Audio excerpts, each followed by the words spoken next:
Before modern ways of solving crimes, vertical bar, one man's bad deeds scared the French countryside, a dark shape moving through southeastern France. His name was Joseph Vacher, a homeless person whose time of fear would change how we look at crime forever.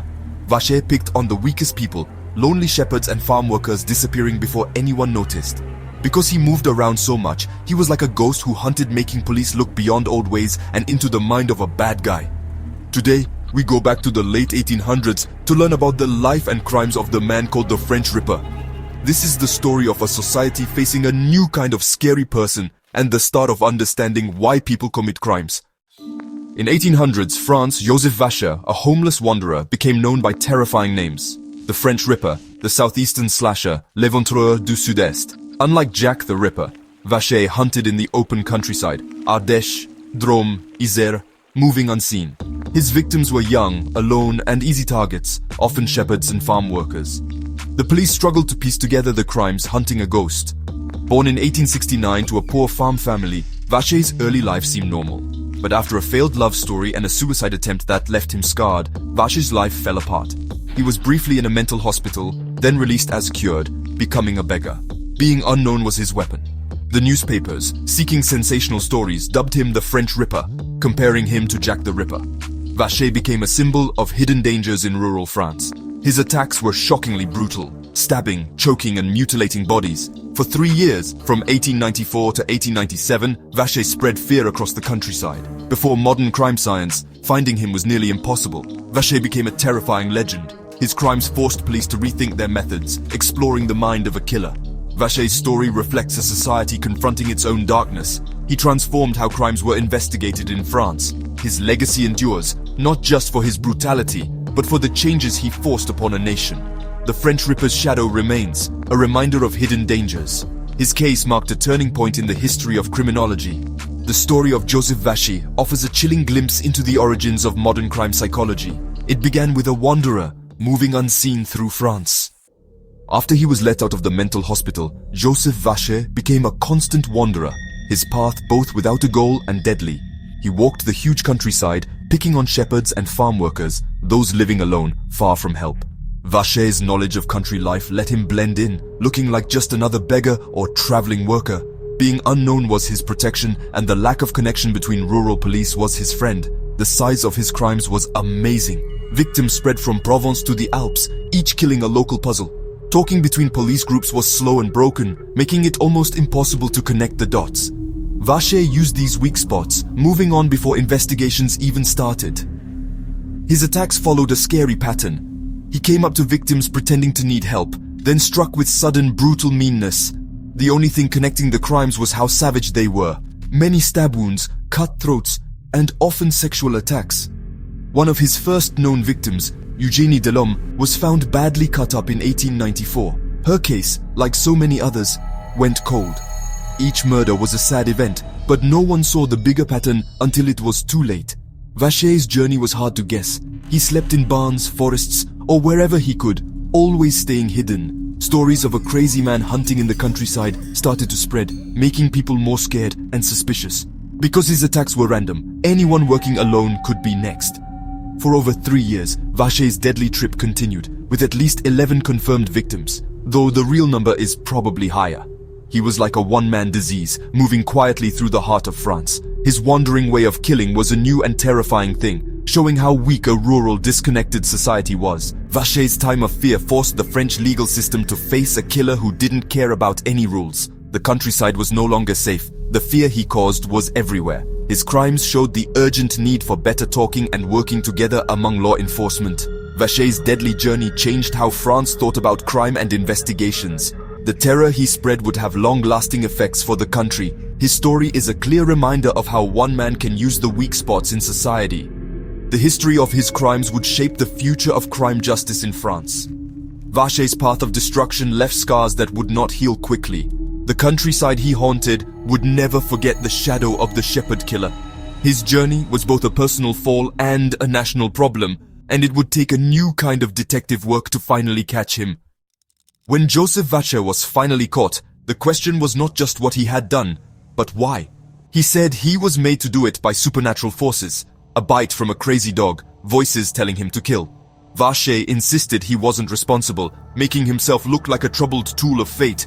His claim of being crazy was planned, meant to avoid being beheaded. He spoke of the bullet in his brain, fits of anger and religious visions, creating the image of a man fighting with his own mind. The public and newspapers were very interested. Was he truly crazy or a clever trickster? Alienists, early mind doctors, were called to check him, looking for signs of real madness. The extreme meanness and random choice of victims seemed to support his claims, but police saw through the act. Vacher's careful planning, his ability to not get caught, and his good disguise as a harmless wanderer pointed to cold thinking, not chaos. He even said he heard the voice of Joan of Arc, a disrespectful twist that shocked Catholic France. The argument over whether he was sane became the main fight in his case, challenging ideas about evil, being responsible, and how much mind doctors could do.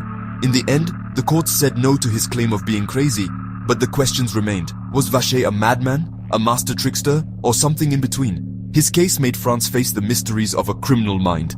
The history of his defense would be heard in courtrooms for many years. Vacher's story is a scary study of the blurry line between madness and evil. His claims changed him from a simple killer into a complex, mysterious person. The mind of Joseph Vacher is still a dark puzzle to this day. The hunt for Joseph Vacher pushed French police to their limits and started a big change in how crimes were investigated. Old ways didn't work against a killer who moved all the time and left few clues. Then came magistrate Émile Vacher, who started to see a pattern in the unsolved murders. Vacher gathered reports, mapped the crimes, and built a picture, a strong, traveling ex-soldier, blending in as a beggar. This was one of the first times someone tried to guess what a criminal was like. Vacher's spoken picture described not a face, but habits, background, and personality. He shared this picture, telling police to look for a wanderer who matched the description. The big moment came when Vacher was arrested for attacking a woman, just another wanderer, until Vacher saw the pattern. Vacher had Vacher moved for questioning, using mind tricks instead of force. He laid out the proof, treating Vacher's guilt as a sure thing. This careful way broke Vacher's defenses. He confessed to 11 murders and claimed more. The case was a big step, proving the power of clear thinking, seeing patterns, and understanding minds. Vacher's work set the stage for modern criminal profiling and crime scene investigation. The Vacher case showed that understanding a killer's mind could be the key to stopping him. It was a win for new ideas over old ways. The lessons learned would shape the future of crime study in France and beyond. Vacher's legacy lives on in every modern investigation that tries to understand the criminal, not just the crime. The chase for Vacher was the start of a new kind of detective work. Profiling would become a very important tool in fighting serial killers. And it all began with the hunt for the French Ripper. Joseph Vacher's trial in 1898 was a national show, bringing crowds and news headlines across France. Vacher enjoyed the attention, playing the part of the famous French Ripper. His defense depended on being crazy. Claims of a bullet in his brain, mad blood, and voices telling him to kill. The other side showed proof of his cleverness, planning, and ability to escape, painting him as a monster who was very clear-headed, not crazy. Mind doctors argued about his sanity, but the words of victims' families cut through the noise, showing the true horror of his crimes. The jury found Vacher guilty on all counts, saying no to his claim of being crazy. The judge sentenced him to death. Vacher took the decision with a strange calm, his acting finished. On December 31st, 1898, he was killed by guillotine in front of a crowd in Bourg-en-Bresse. The public felt relief and a grim satisfaction. The monster was gone. The trial was seen as a win for fairness and a comfort that society could protect itself. Yet the questions raised about evil, madness, and how much mind doctors could do would remain for many years. Vacher's death ended his time of fear, but not his story. The case made France face the darkest parts of the human mind. The legal system had changed, but the scars of his crimes remained. The trial marked the end of an era and the start of a new chapter in crime justice. Vacher's name faded into history, but the lessons of his case would last. The shadow of the French Ripper would haunt France for generations. Joseph Vacher's death ended his story, but his shadow stayed over France and the study of crime. His crimes forced a needed change, sharing information centrally, new ways of investigating, and the start of criminal profiling. Magistrate Vacher's way of thinking became a model for future investigators. Vacher's case stands as a scary reminder of the early days of crime investigation and the lasting mysteries of the human mind. His story is one of darkness, but also of new ideas and the endless search for fairness.